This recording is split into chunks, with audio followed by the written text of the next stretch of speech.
اهدنا الصراط المستقيم.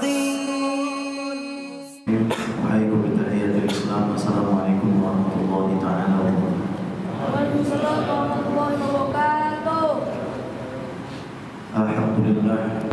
Wassalamu ala sayyidina Rasulillah Sayyidina wa maulana Muhammad Ibni Abdillah wa ala alihi wa sahbihi wa mawalah. Wala hawla wala quwata illa billah. Amma ba'du, fa nawaina ta'allum wa ta'lim wa tadhakkur wa tadhkir wa naf'a wal intifa' wal ifadah wal istifadah wal iqamah wal istiqamah wal hatha 'ala tamassuki bi kitabillah wa sunnati rasulillah ibtigha'an li mardatillahi wajhil karim. Allahumma faqihna fid din wa 'allimna ta'wil waj'alna minal ladzina yastami'una al-qawla fayattabi'una ahsanah.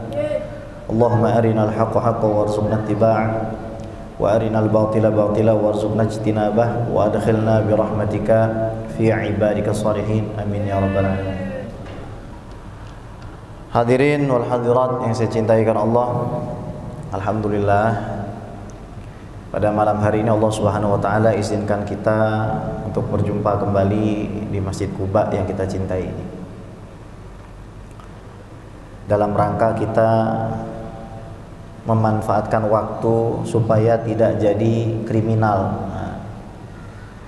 Karena sebagaimana sering saya sampaikan, kriminalitas umatnya Rasul di zaman ini itu yang terbesar adalah keengganan untuk cari ilmu, rasa malas untuk menghadiri tempat-tempat di mana di situ dibagikan warisan Nabi Muhammad SAW. Kalau pesantren mah nggak heran, gitu. Namanya juga pesantren. Datang berbondong-bondong orang ke pesantren itu merupakan hal yang wajar dan lumrah. Namun kalau ada pekerja seperti antum, orang tua yang sudah tidak muda lagi gitu, kemudian meluangkan waktunya untuk datang mencari ilmu di tengah hiruk pikuk perkotaan, ini adalah sesuatu yang sangat luar biasa. Malam hari ini kita akan melanjutkan pembahasan aqidatul awam kita. Kita sampai kepada bait Abda'u bismillahi warrahmani wabirrahimi da'imil ihsani falhamdulillahil qadimil awwali wal akhiril baqi bila tahawuli. Thumma salatu wassalamu sarmada ala nabi khairi man qad wahada wa alihi wa sahbihi wa man tabi' sabila dinil haqqi ghairu mubtadi'. Kita sudah membahas Allah itu al-wajibul wujud al-ma'bud bil haqq, satu-satunya zat yang pasti ada, yang keberadaannya tidak bisa ditolak, dan satu-satunya zat yang pantas untuk disembah. Maka bait selanjutnya menjelaskan tentang kualitas kepantasan tersebut, al-qadimil awwali, yang mendahului wujudnya dari apapun. Jadi Tuhan kita Allah Rabbul Alamin pasti duluan, tidak ada yang bersamaan dengannya, apalagi mendahuluinya. Di dalam hadis Sahih Bukhari, Nabi Muhammad SAW bersabda, "Kana Allah Ta'ala wa lam yakun syai'un ghairuhu." Sesungguhnya Allah itu ada tanpa segala sesuatu apapun. Syai' li jami'il asya' siwallah, yakni segala sesuatu selain Allah termasuk ruang dan waktu. Jadi otomatis mengeliminasi segala bentuk ketuhanan yang diklaim oleh agama lain, yang indikasinya bahwa Tuhan itu bersama atau wujudnya didahului sesuatu. Ada yang menuhankan anak, sementara anak itu didahului oleh sang ibu, maka harusnya ibunya jadi Tuhan. Tapi ternyata ibunya bukan Tuhan, maka anaknya pasti bukan. Bisa paham ya? Gampang nih sebenarnya. Saya ulangin ya. Ada agama yang menuhankan seorang pria, yang mana pria tersebut wujudnya terjadi setelah wujud ibunya, sementara ibunya bukan tuh. Nah, bisa nggak kira-kira? Nggak bisa. Jadi tuh Tuhan itu mengurus, bukan diurus. Kalau pernah disapih, itu nggak mungkin Tuhan. Otomatis mengeliminir semua agama yang mengatakan bahwa Allah Subhanahu wa taala, selain Allah Subhanahu wa taala ini ada sebagai Tuhan gitu. Semisal Tuhannya orang Yunani kan banyak. Ada Zeus, ada Aphrodite, ada Ares, kemudian ada Hades, ada Hera dan lain sebagainya. Itu dinafikan langsung. Alhamdulillahil qadimil awwali. Nah itu. Jadi kita harus yakin kita punya Tuhan ini pertama adanya. Wal akhiril baqi bila tahawuli. Ini sebenarnya akidah kita tentang Allah udah kelar di sini sebenarnya. Wal akhiril baqi bila tahawuli, yang kekal abadi bila tahawul, tanpa ada perubahan apapun. Intinya di sini gitu. Tanpa ada perubahan apapun. Kalau sudah dikatakan pantas untuk disembah, kemudian dikatakan wujudnya mendahului segala sesuatu, dan dikatakan kekal abadi tidak ada perubahan, itu sebenarnya sudah cukup. Kenapa? Karena sisa daripada al-mukhalafatul lil hawadisi dan lain sebagainya itu menunjukkan perubahan kepada selain Allah, dan menunjukkan stagnasi atau tidak berubahnya kesempurnaan Allah Subhanahu wa taala. Nanti kita akan bahas biar paham. Tapi intinya Tuhan nggak mungkin berubah. Tidak ada penambahan atau pengurangan baik pada zat Tuhan maupun pada sifat Tuhan. Ini kaidah akidah yang harus kita pahami. Tidak ada istilah Tuhan itu bertambah pintar atau berkurang pintar. Tambah tahu itu nggak ada. Tambah kuat gitu itu nggak ada. Jadi apa yang kita lihat ada pada diri kita, ada pada diri orang lain atau makhluk selain kita, maka wajib kita nafikan keberadaannya pada zat Allah Subhanahu wa taala dan sifatnya. Karena kullu ma khatara bi balika fallahu bi khilafi dzalika. Segala sesuatu yang ada di pikiran kita, maka Allah itu tentu berbeda dengan itu. Kalau surga saja disifati ma la ainun ra'at, mata enggak pernah lihat, wala udhunun sami'at, telinga enggak pernah dengar kesempurnaannya melainkan sedikit saja, wala khatara 'ala qalbi bashar, enggak pernah terlintas di pikiran manusia kehebatannya. Bagaimana dengan pencipta dari surga itu sendiri? Jadi akidah kita ini disimpulkan dengan satu kata, tanzih. Apa? Tanzih. Bib, tanzih itu apa? Nazzaha yunazzihu tanzihan, alladzi ja'a tsalitsan fi tasrif. Nazzaha yunazzihu tanzihan artinya mensucikan Allah dari semua kekurangan.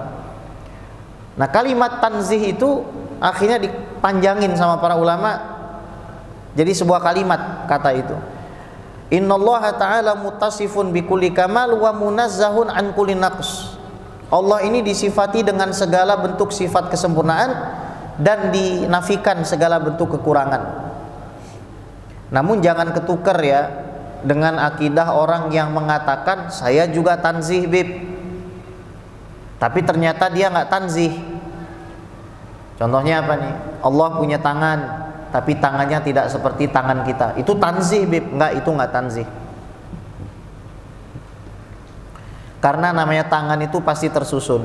Oh enggak bib, yang ini nggak tersusun. Nggak bisa. Kamu mengatakan tangannya pasti tersusun. Kamu mengatakan tangan pasti bermasa. Kamu mengatakan tangan pasti berwaktu, menempati ruang. Kamu mengatakan tangan pasti dia membutuhkan. Karena tangan ini pasti dia punya komponen yang membutuhkan kepada selainnya. Darah nggak bisa berdiri sendiri, butuh daging. Daging butuh kepada tulang, tulang butuh kepada kulit. Sesuatu yang membutuhkan nggak mungkin disifati jadi Tuhan. Tapi kalau ada saudara kita terjatuh atau tergelincir kepada pemahaman yang begitu, ya kita doakan bahwa dia memang nggak tahu gitu. Karena ada saja orang yang mungkin sengaja memang menyebarkan pemahaman yang nggak benar seperti ini. Kenapa kok dikatakan nggak benar? Ya karena memang nggak benar. Prinsip kita begini, di dalam Al-Quran itu ayat dibagi jadi dua macam. Ada ayat yang dikatakan sebagai induk atau ibunya dari semua ayat. Ada yang disebut sebagai anaknya ayat. Namanya anak pasti harus ngikut ibu, jangan dibalik. Induknya ayat ini disebut muhkamat. Minhu ayatum muhkamatun hunna umul kitab wa ukharu mutasyabihat. Dan catat, induk ayat ini lebih banyak, makanya ukhor itu bentuk jamak dari ukhra muannas, yang artinya sedikit selain daripada muhkamat itu. Wa ukharu mutasyabihat, dikit anak-anak yang nggak jelas. Sisanya itu muhkamat semua jelas. Kita lihat nih, Allah yang bilang nih, fa ammal ladzina fi qulubihim zayghun fayattabi'una ma tashabaha minhu ibtigha'al fitnah wa ibtigha'a ta'wilih. Orang-orang yang di dalam hatinya bengkok, maka mereka akan mengikutkan ayat-ayat muhkamat ini. Ibunya ini dipaksa ngikutin anak. Kacau nggak? Kacau. Coba ibu tanya sama anak ibu, "Nak, ibu akan melakukan apa yang anak suruh?" Waduh, kacau, Bu. Jadi begitu nasibnya orang-orang yang membalik daripada mekanisme yang sudah ditetapkan Allah. Jadi yang muhkamat diikutkan kepada yang mutasyabihat, yang jelas diikutkan kepada yang nggak jelas, yang gampang dipahamin diikutkan kepada yang susah dan jelimet dipahamin. Harusnya dibalik. Kok bisa gitu? Ya, kita lihat. Tajri bi'ayunina, kamu berada di dalam mata-mata kami. Kamu berlalu, perjalananmu itu melalui mata-mata kami, jamak. Apakah artinya Allah matanya banyak? Ya enggak dong. Mata di sini kalau dikembalikan kepada muhkamat, laisa kamitslihi syai' wa huwas samiul basir, Asy-Syura ayat 11 itu, maka kita dapati ternyata mata ain di bahasa Arab digunakan juga untuk artinya pengawasan. Kamu berada di dalam pengawasan kami. Enak Pak kalau dibalikin, kalau mereka lain. Jadi yang muhkam ini laisa kamitslihi syai'un dibalikan. Misal gini, Allah itu punya mata, tapi matanya tidak seperti mata kita. Repot. Saya gampangin. Manusia punya mata? Punya. Kucing punya mata? Monyet punya mata? Punya. Mata manusia nggak sama seperti mata kucing, nggak sama seperti mata tapi sama-sama punya yang ada bedanya kalau gitu. Yang membedakan cuma ukuran. Jadi orang-orang seperti ini mengatakan bahwa ya Allah ini punya ukuran, cuma ukurannya lebih besar dari kita. Allah Subhanahu wa taala ini punya tangan, tapi tangannya lebih besar dari kita. Allah Subhanahu wa taala ini punya kaki dan betis, Pak. Allah punya betis menurut mereka itu. Anda mau Tuhannya sama dengan Asnawi, Pak? Pemain bola? Mau Tuhannya sama dengan Bambang Pamungkas? Messi? Mau sama dengan kita punya betis? Beda, Bib. Tapi mirip kan? Nah, itu dinafikan oleh laisa kamitslihi syai'un. Falhamdulillahil qadimil awali wal akhiril baqi bila tahawudi, tsumma sholatu wassalamu sarmada. Kemudian sholawat dan salam yang kekal abadi. Sholawat ini artinya doa. Kita bersolawat adalah mengikuti perintah Allah, innallaha wa malaikatahu yusholluna 'alan nabi ya ayyuhalladzina amanu shollu 'alaihi wa sallimu taslima. Kata guru saya Syekh Yusri ini, ayat ini ada sirnya, bahwa Nabi itu dilahirkan di hari Senin, bukan di hari Jumat. Beliau mengambil dalil dari ayat ini. Kenapa kok Rasulullah itu lahirnya di hari Senin, Pak? Padahal Sayyidul Ayyam itu Yaumul Jum'ah. Benar nggak, Bu?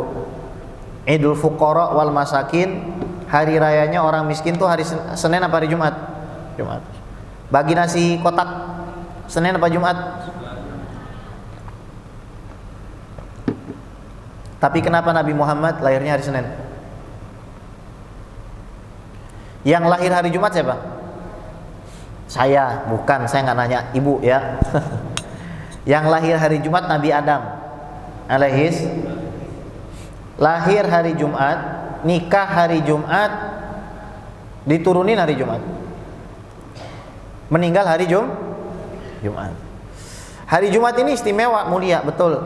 Tapi kenapa kok Nabi Muhammad yang jauh lebih mulia dari Nabi Adam? Mana dalilnya? Ya, iya, hadis riwayat Imam Al-Baihaqi, hasan derajatnya. Nabi Adam ketika taubat bawa nama Nabi Muhammad, ditanya, dari mana kamu tahu Muhammad? Lama khalaqtani biyadaik ra'aitu ala qawaimil arsy maktuban la ilaha illallah Muhammadur Rasulullah. Ketika engkau menciptakan saya melihat di tiang arsy itu tertulis la ilaha illallah Muhammadur. Nabi Adam udah jadi, nama Nabi Muhammad ada duluan. Nabi Adam belum jadi, nama Nabi Muhammad ada duluan. Setelah Nabi Adam jadi, nama Nabi Muhammad masih ada.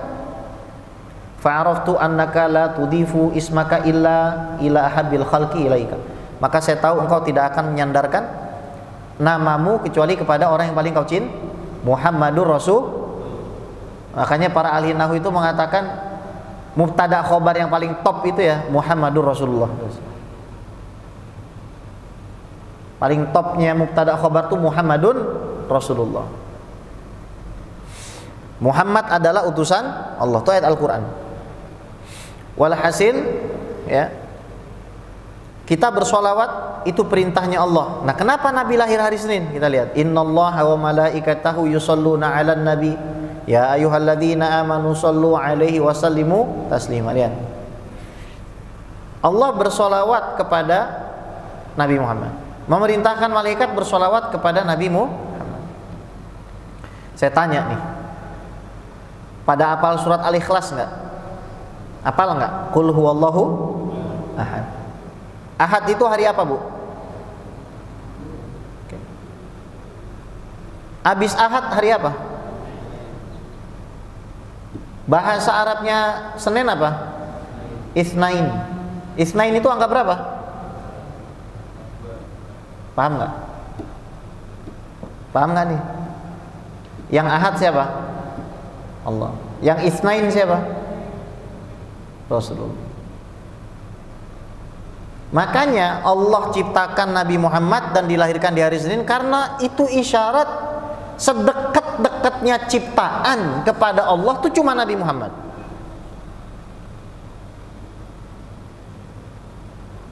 Nggak ada yang lebih dekat dari Nabi Muhammad Sallallahu Alaihi Wasallam. Dan nggak ada yang lebih dicintai Allah dari Nabi Muhammad Sallallahu Alaihi Wasallam. Nggak ada. Salat Anda, puasa Anda, pengorbanan Anda, haji Anda, itu nggak akan pernah bisa menyamai cintanya Allah kepada Nabi Muhammad. Nggak mungkin gitu, Pak. Ya. Ada sahabat Nabi, ini dalam Sahih Bukhari ya, dia sempat protes kepada Nabi Muhammad, ya Rasulullah, amalmu banyak,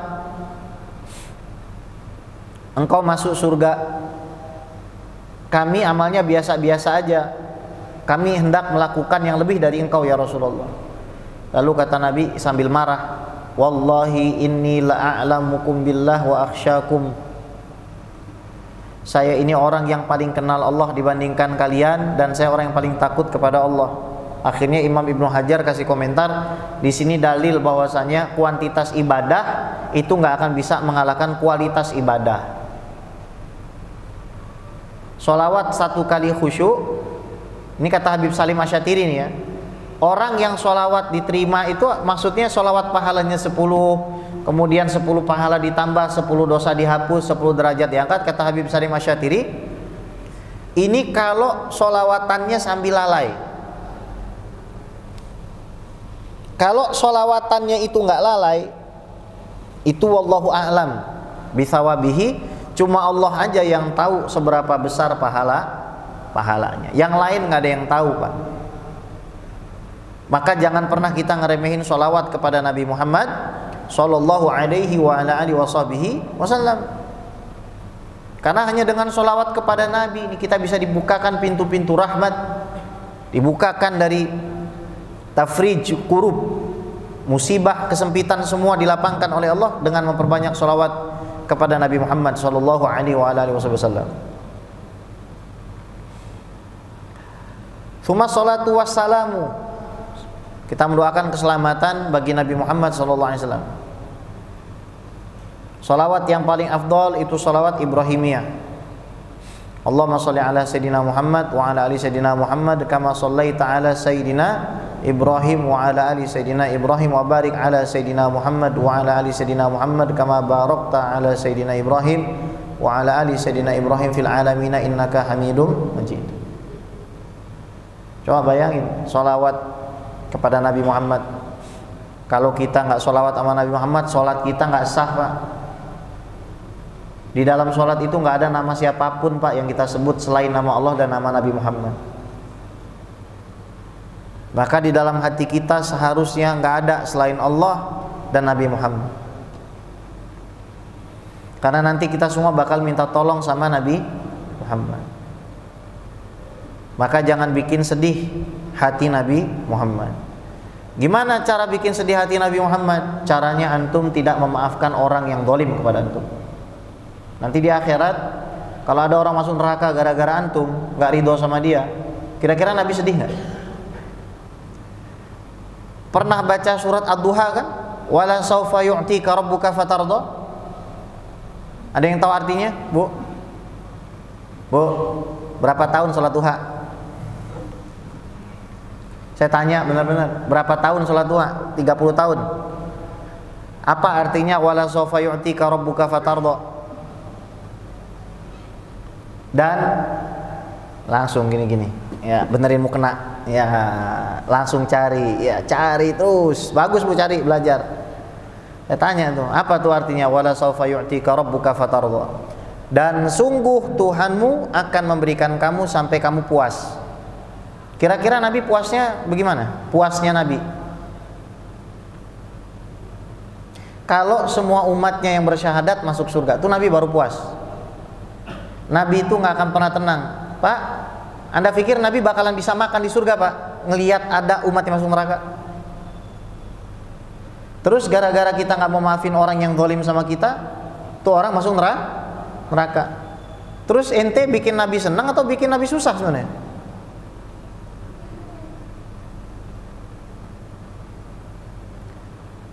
Shallu ala Nabi Muhammad.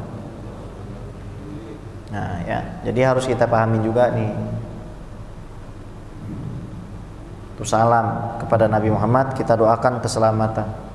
Kita bisa mendoakan apa lagi? Allahumma rabba hadhihi da'wati tamah wa salatil qa'imah ati sayyidana Muhammadanil wasilata wal fadilah. Man sa'ala lil wasilata hallat alaihi syafaati. Siapa yang doa ba'da azan meminta al-wasilah untuk Nabi Muhammad, pasti aku tolong. Kata Nabi Muhammad gitu, Pak. Wasilah itu satu tempat di surga, la yakun illa liwahid. Tidak bisa ditempati kecuali untuk satu orang. Tapi nggak dijelasin wasilah itu bentuknya kayak bagaimana, enggak. Yang tahu cuma Allah aja sama Rasulullah. Jadi tempat itu kalau kita berdoa minta supaya Allah anugerahkan kepada Nabi Muhammad, maka Nabi Muhammad pasti tolong kita. Makanya jangan macam-macam dengan doa ba'da adzan. Allahumma rabb hadhihi da'wati tamma wa salatil qaimah ati sayyidana Muhammadanil wasilata wal fadilah. Terus. Tsumma salatu wassalamu sarmada ala nabi. An-nabi rajulun minal bashar, laki-laki dari kalangan manusia, artinya bukan perempuan dan bukan jin. Uhiya ilaihi, yang diberikan wahyu oleh Allah Subhanahu wa taala, sawaun umira bitablighi amla, yang tidak diperintahkan dia untuk menyampaikan secara langsung risalah, bukan risalah, wahyu yang diberikan kepada dirinya, kepada orang banyak. Itu namanya nabi.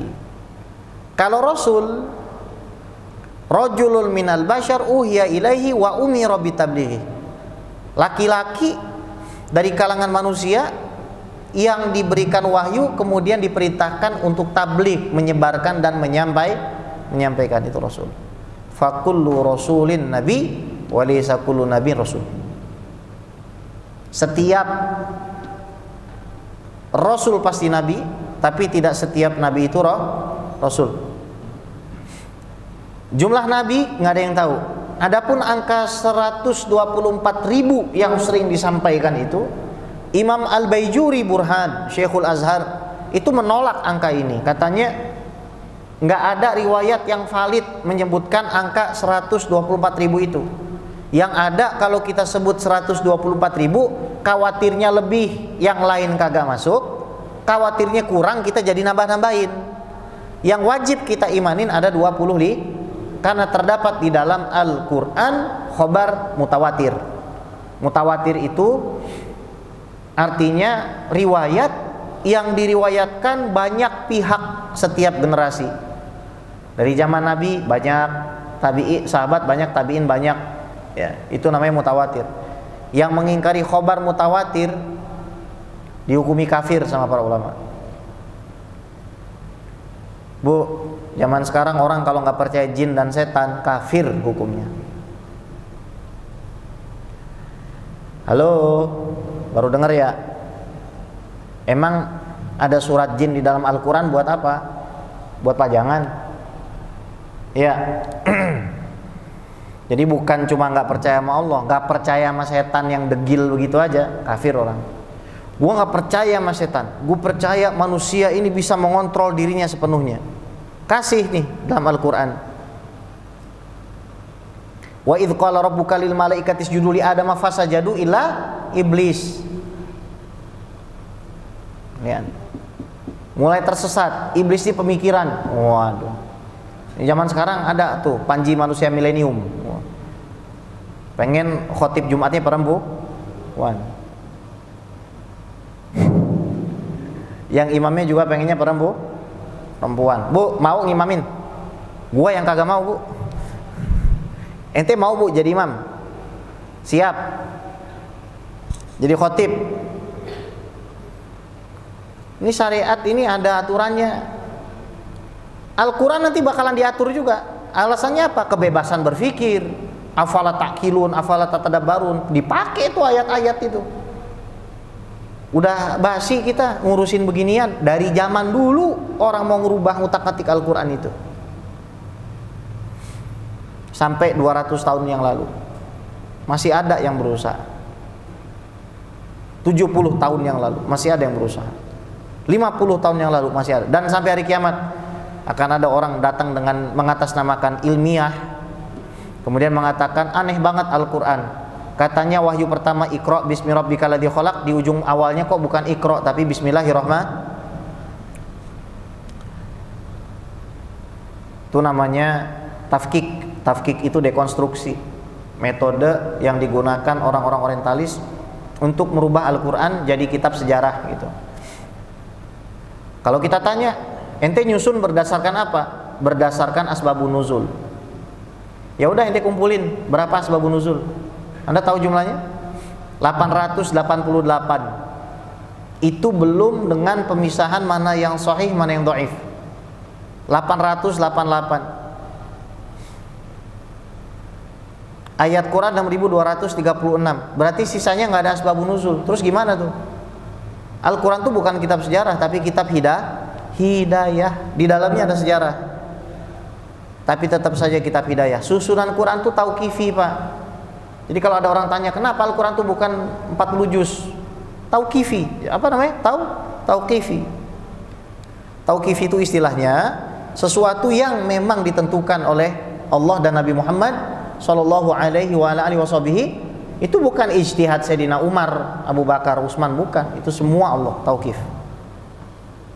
Surat pertama Al-Fatihah terus sampai Anas itu tauqifi. Jadi kalau kita ngelihat ada orang zaman sekarang, aku nggak percaya dengan setan, ya kafir. Kalau ternyata kita sudah sampaikan di dalam Al-Quran dengan catatan itu ya, dengan catatan Anda tunjukin ayatnya, Anda sampaikan, bulughul dakwah dulu, dakwah sampai dulu. Kalau dia masih bahlul karena nggak ada orang dakwahin dia, ini orang masih bisa diampunin. Tapi kalau dia malas cari ilmu, ada piranti untuk belajar agama dia nggak mau belajar, sengaja dia memperbodoh dirinya, tetap dihukumi sama Allah SWT sebagai orang yang kafir. Kenapa? Karena nggak menggunakan dia punya piranti. Dai yang nggak mau nyampaikan juga dosa. Punya ilmu terus dia nggak mau nyampaikan, dosa. Saya badan capek banget, Pak. Habis lari berapa tadi? 14 kilo. Ngajar pagi, ngajar siang iya, tapi dia salah satu saya lari di treadmill gitu. Jaga kesehatan. Dari BSD saya jam setengah 6. Mantap ya? Dari BSD jam setengah, alhamdulillah dapat rakaat kedua. Itu juga masih ke belakang cuci tangan. Capek. Terus saya tanya sama hati saya, kamu mau apa? Kamu mau Tuhanmu nggak? Pergi. Bismillah. Oh gitu kan, langsung shoot gitu. Alhamdulillah. Ya, jadi ya begitu. Kalau saya nggak ngajar, saya dosa, Pak. Nggak ada uzur gitu, nggak ngajar, dosa. Tanya nih, di sini ada muridnya Mbah Mun. Imam kita nih santri Sarang. Antum dari Sarang ya? Iya, santri Sarang beliau. Muridnya Mbah Mun, muridnya Gus Baha. Mbah Mun itu paling seneng ngajar nggak? Iya. Paling seneng ngajar. Kalau nggak ngajar pusing malah. Ya. Kalau santri paling seneng belajar. Ini bapak-bapak Masjid Kuba juga saya heran banget itu. Kok seneng banget belajar gitu. Padahal ilmunya sudah banyak gitu. Tapi masih senang pengajian, mempersiapkan bekal menuju alam barzakh.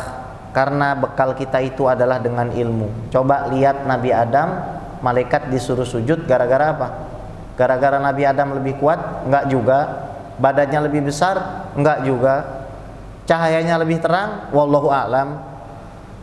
Catat, Nabi Adam itu dimuliakan karena dia bisa mengajarkan para malaikat untuk mengetahui semua nama. Jadi mulia itu dengan apa? Ilmu. Falhamdulillahil qadimil awali wal akhil baqi bila tahawli tsumma sholatu wassalamu sarmada ala nabiy khairi man qad wahada. Sebaik-baik orang yang bertauhid. Tauhid itu ja'lu syai' wahidan, menjadikan satu hal itu ya satu aja, itu namanya tauhid. Kalau ta'did itu menjadikan satu hal itu jadi berbilang. Makanya istilah menambah istri itu ta'addud. Makanya yang istrinya satu itu ahli tauhid, yang istrinya satu namanya ahli tauhid. Kalau yang istrinya 2, 3, 4 itu namanya ahlu ta'did wa ta'addud itu. Di sini banyak ahli tauhid apa? Iya. Banyak orang-orang bertakwa. Innani minal khaifin.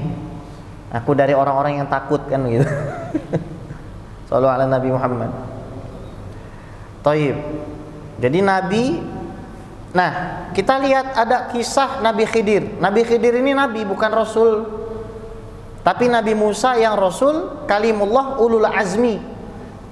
Wasbir kama sobara ulul azmi minar rusul. Coba bayangin, dipuji top 5, peringkat 5 makhluk paling dicintai oleh Allah. Siapa? Salah satunya Nabi Musa alaihis salam. Tapi rupanya tetap disuruh ngaji, kepada yang bukan Rasul.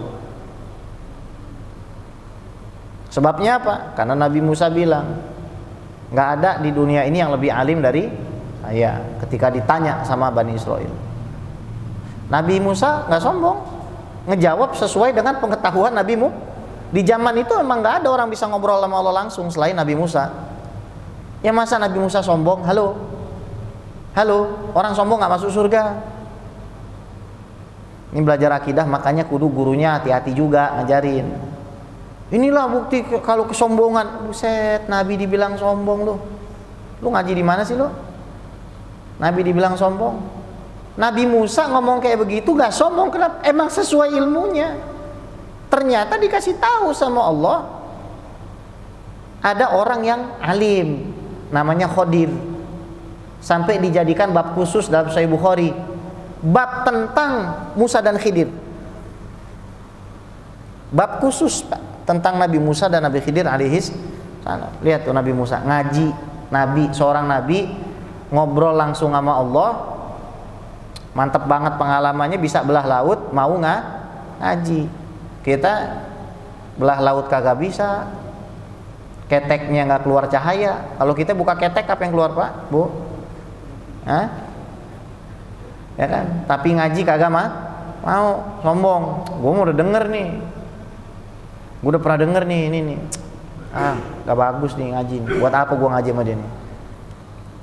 Ini ilmunya cetek nih. Wah mantep banget, terusin aja kayak begitu. Makanya kadang-kadang saya juga nyamar Ustadz, pakai masker gitu, pergi keluar Batang, duduk ikut ngaji. Saya tanya, ini Habib siapa? Saya bilang gitu, pakai masker. Langsung begini, ente orang baru ya di sini? Iya. Iya, saya bilang, saya orang baru, ini Habib siapa? Bagus penjelasannya, alhamdulillah. Ikut aja lu, nanti pergi ke sini. Siap, saya bilang. Jadi kita kadang-kadang perlu juga kayak begitu, ngaji sama orang gitu, duduk gitu. Jangan pengennya ceramah mulu, tapi nggak mau ceramahin. Saya paling males tuh kalau kumpul-kumpul gitu sama para habaib atau kiai gitu, terus disuruh ngomong tuh saya paling cepat paling lama 5 menit Pak. Bat selesai udah. Kenapa? Saya pengen dengerin yang lah, bukan nyuri waktu, bukan. Kalau saya disuruh lama ya alhamdulillah gitu kan. Cuman kan kita pengen dengerin dari yang lain gitu. Apalagi kalau wajah-wajahnya itu sudah mulai sepet gitu kan. Yang ceramah udah 3, terus sudah mulai kedengeran suara itu. Terus mulai lihat-lihat jam begini, itu sudah isyarat banget tuh model kayak begitu kan. Jadi biasa-biasa aja lah ya, melatih diri kita supaya kita tidak Ada fase di mana kesombongan itu bakal masuk ke dalam hati manusia, dan akan ada fase bagi orang yang dicintai Allah untuk dibanting kesombongannya itu sehingga dia malu di hadapan Allah Subhanahu wa taala. Walhamdulillahil qadimil awali wal akhir baqi wa ta'ala salatu wassalamu ala nabiyyi wa alihi wa sahbihi wa man tabi'. Alu Muhammad ini ada 2. Ada ahlun fin nasab, ada ahlun fid din. Ahlun fin nasab sulalatu Fatimah Zahra.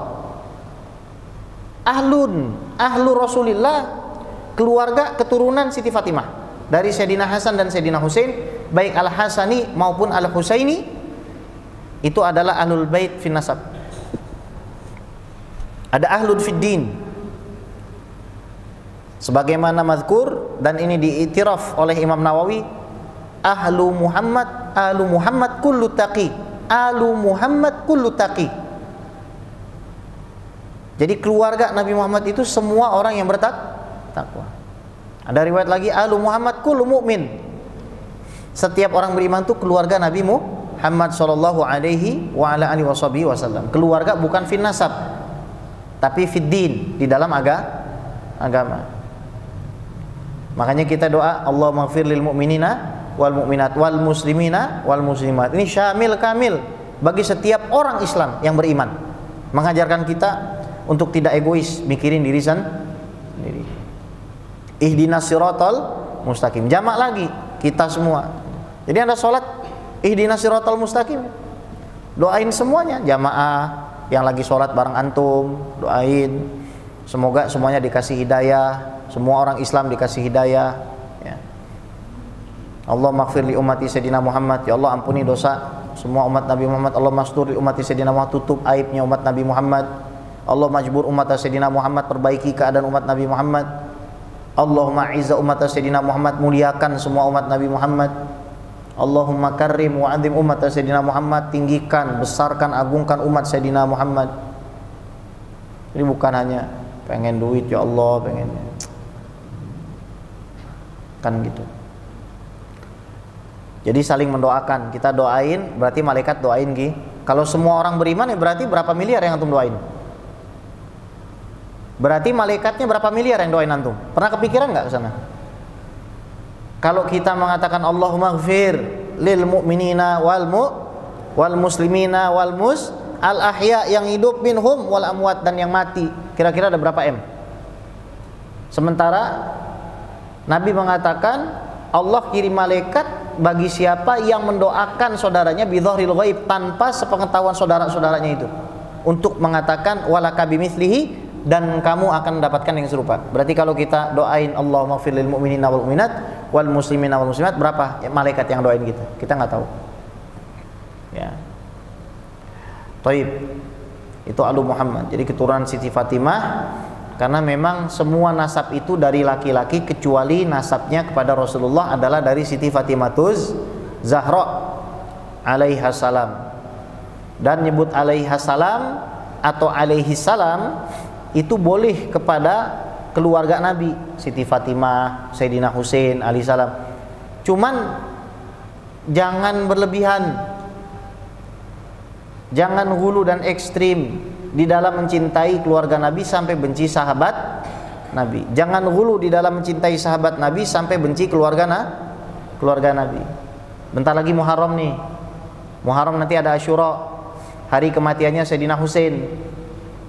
Nanti banyak orang-orang nyebarkan, kenapa kamu tidak memperingati haulnya Sayyidina Husain? Kata siapa? Sayyidina Husain, Pak. Ada yang tahu Sayyidina Husain? Cucunya Nabi, meninggalnya di padang Karbala, Irak, ditebas lehernya atas perintahnya Syammar bin Dzil Jaushid. Syammar atas perintahnya siapa? Ubaidillah bin Ziyad. Ubaidillah bin Ziyad atas perintah siapa? Yazid bin Muawiyah. Nanti akan dikapitalisasi. Yazid anaknya Muawiyah. Muawiyah itu gubernur Syam. Yang nunjuk siapa? Utsman. Yang nunjuk Utsman siapa? Syuronya siapa? Umar. Umar yang nunjuk siapa? Abu Bakar. Mereka semua maling. Nah, gara-gara nggak nunjuk Sayyidina Ali. Bahkan banyak literatur mereka, Ni'matullah Al-Jazairi dan lain sebagainya, kitab-kitab mereka mengatakan Al-Quran sekarang itu sudah dipalsukan. Jadi ya begitu. Hati-hati dalam masalah akidah. Akidahnya harus Ahlus Sunnah wal Jamaah. Dan itu nggak bisa ditawar. Akidah Ahlus Sunnah wal Jamaah nggak bisa ditawar. Tapi kan toleransi, Beb. Anda yang harus toleransi. Anda yang harus toleransi. Kami memuliakan seluruh sahabat Nabi tanpa terkecuali. Anda yang harus toleransi. Jangan berani menghina sahabat Nabi. Wah, kata ya. Jadi hati-hati nih. Wa alihi wa sahbihi. Kata Nabi apa? La tasubbu ashabi. Jangan ada yang berani ngejek sahabat saya. Fa walladzi nafsi biyadihi. Demi Allah. Lau anfaqa ahadukum mithla uhudi dzahaban ma ya'dilu mudda hadim wala nasifihi. Kalau kita punya gunung Uhud itu emas, terus kita kasih ke Rasul, kata Rasul setengah mud itu nggak bisa, Pak. Setengah mud itu nggak bisa ngegantikan, nggak bisa ngelawan setengah mudnya sahabat. Segenggam kormanya sahabat itu lebih istimewa di sisi Nabi daripada gunung emasnya antum. Sementara antum nggak pernah ngasih gunung emas sama Nabi. Kalau emas yang ngambang lain lagi ceritanya itu. Ya. Walhasil cinta kepada keluarga Nabi dan sahabat Nabi ini wajib. Wajib kita tanamkan kepada anak cucu kita. Di Mesir itu, Pak, dulu dinastinya dinasti Fatimiyah.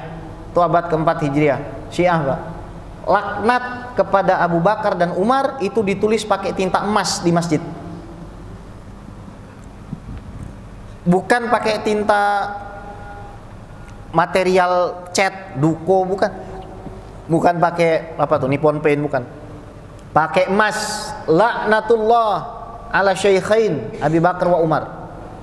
Tapi orang Mesir, Anda lihat sekarang orang Mesir jadi Syiah enggak? Enggak. Bahkan Syiah itu diperangi di Mesir. Mau tahu ceritanya gimana? Saksikan di pertemuan selanjutnya. Itu aja ya. Nah, saya izin karena harus isyaan di Pengomen ya. Wassallallahu ala sayyidina Muhammad wa ala alihi washabihi ajmain. Alhamdulillahirabbil alamin. Assalamualaikum warahmatullahi wabarakatuh.